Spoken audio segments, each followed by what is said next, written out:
écoutez la série Au milieu d'eux.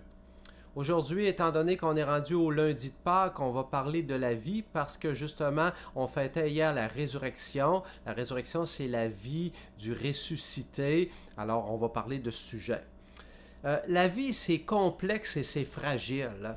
Moi, j'ai toujours été surpris de voir que je peux avoir de l'eau, mais s'il manque du soleil, ou il manque de l'oxygène, ou il manque de la nourriture, ça ne fonctionnera pas.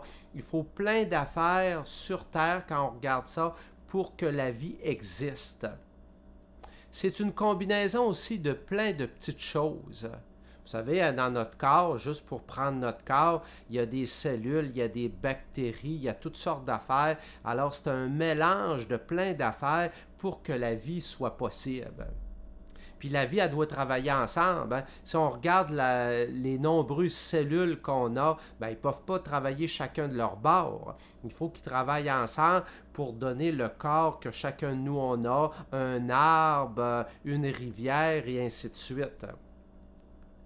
La vie est donnée, elle nous précède. Alors c'est pour ça que dans la Bible, on nous invite souvent à dire merci pour la vie, parce qu'elle nous précède. Alors moi, avant que je sois sur terre, que je sois vivant, il y avait d'autres qui avaient de la vie. Alors ils me l'ont transmis, cette vie.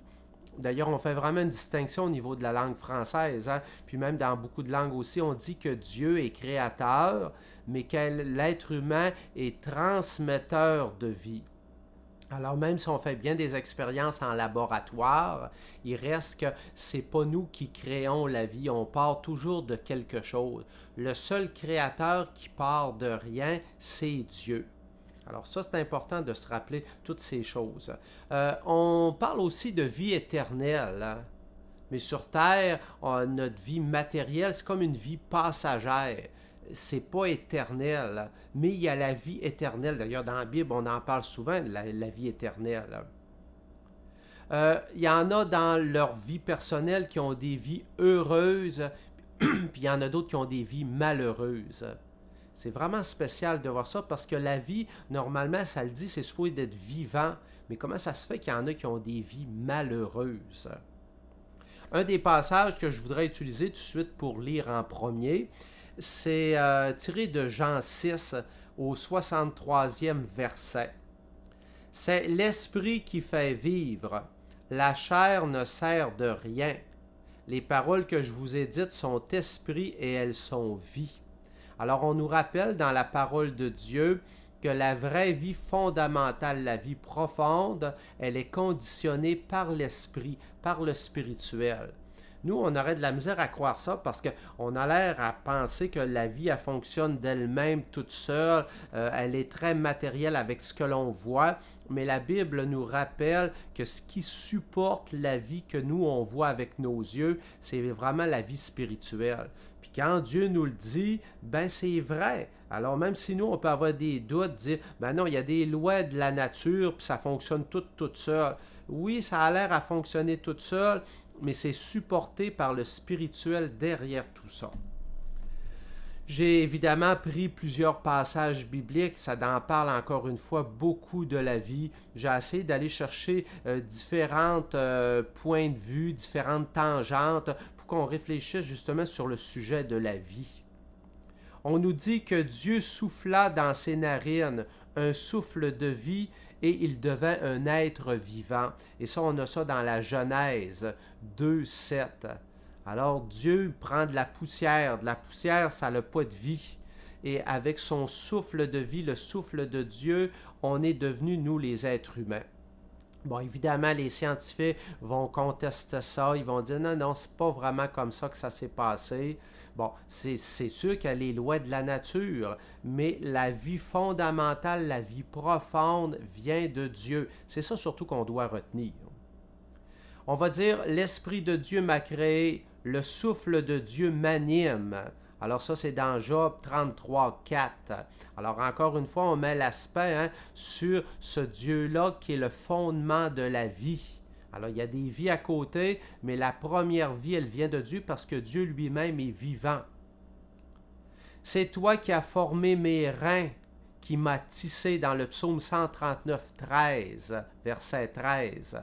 Alors, on reconnaît que la vie vient de Dieu. Alors, est-ce que vous y dites merci à Dieu pour cette vie, même si vous avez des parents, un papa, une maman, mais que je vous le rappelle encore, la vie fondamentale, la vie profonde vient de Dieu. Alors, est-ce que vous êtes en état de grâce?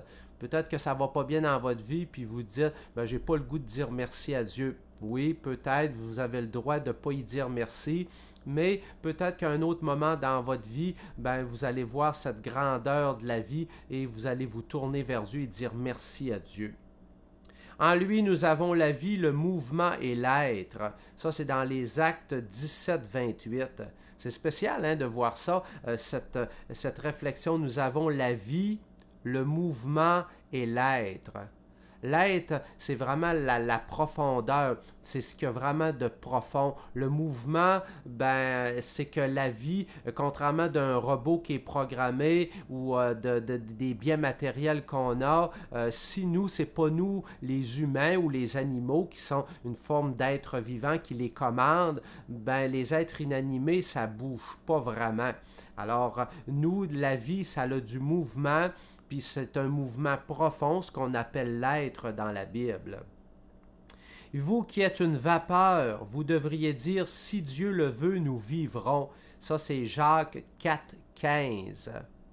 On est une vapeur. Je ne sais pas s'il y en a qui font chauffer des fois de l'eau chez eux. Alors, quand on voit de la vapeur, alors dans la Bible, on nous compare à de la vapeur. De la vapeur, c'est vraiment comme rien. Ben, c'est rien. Puis c'est beau parce que la vie vient de Dieu.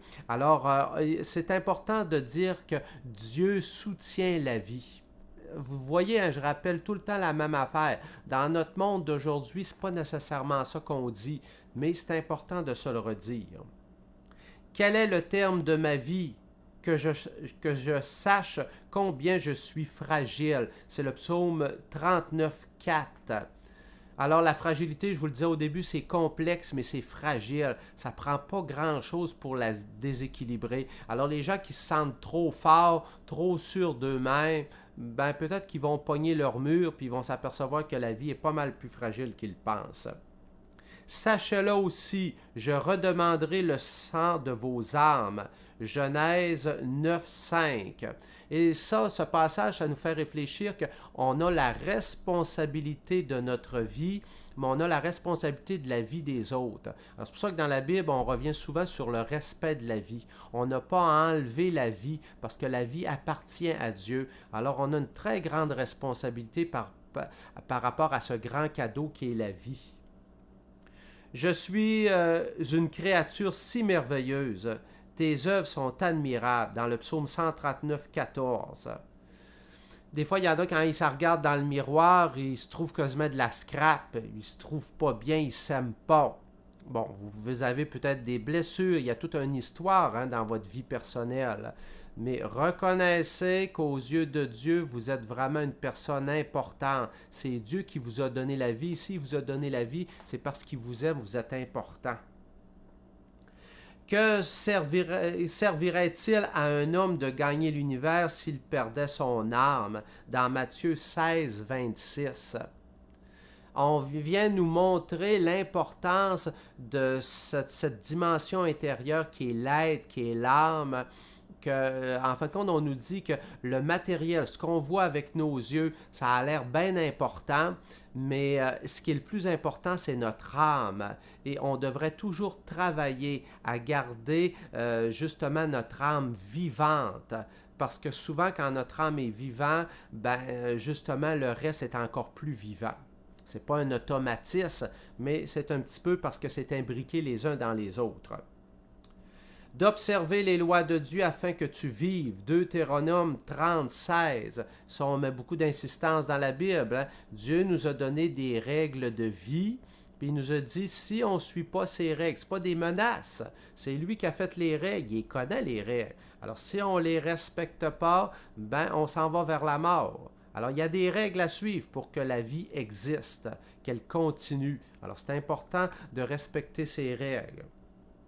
Celui qui conservera sa vie la perdra. Celui qui la perdra à cause de moi la sauvera. Matthieu 10, 39. Alors nous, l'être humain, ce qu'on veut faire comprendre là-dedans, on pense que c'est nous qui détenons la vie, on se prend pour Dieu, on se prend comme le Créateur.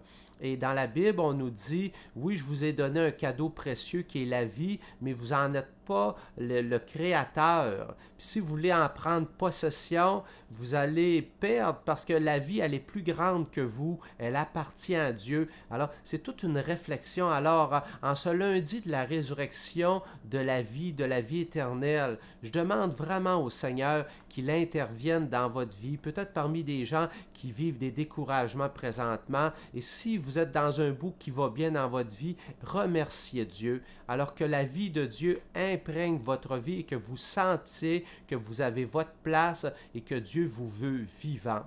Alors on va poursuivre maintenant avec un court temps de réflexion et de méditation. Amen.